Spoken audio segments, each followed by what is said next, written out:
proudest moments as a professional were, firstly, I remember being on the UK tour, which was amateurs feeding into the professional game. There were 317 of us in the UK tour, 5 qualifying events.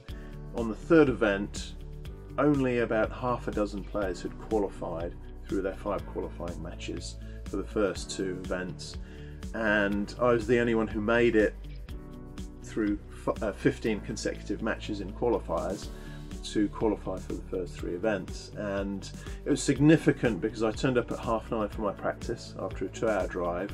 Best of 7, 5 minutes for a sandwich. Best of 7, 5 minutes for a sandwich or an apple. Best of 9, 5 minutes for a sandwich. And the 5th match was a best of 9. I can't remember who I played. He was so mentally strong because I was 4-up, best of 9.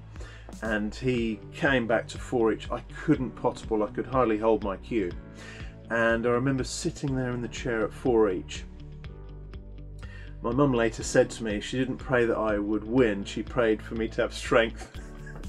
Which I got. It was like I'd slept for 8 hours in that seat for the 1 minute, sitting down waiting for the ref to rack the balls up, and I made a ton in that final frame.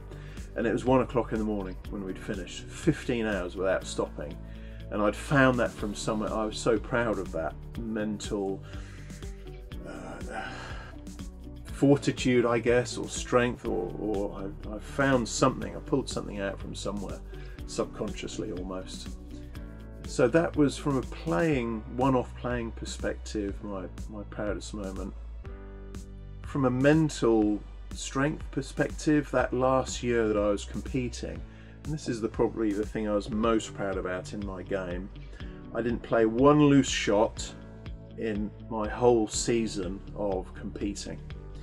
And it took me a long time before I could get to that level of mental strength and discipline, where I felt I could, well, where I actually did go through 1 year. And I remember getting to the end of the season and thinking, so proud of myself because I didn't play 1 loose shot, wasn't mentally lazy on 1 shot, and didn't let my mind drift, and was just completely focused here and now for a year. And I was very proud about that.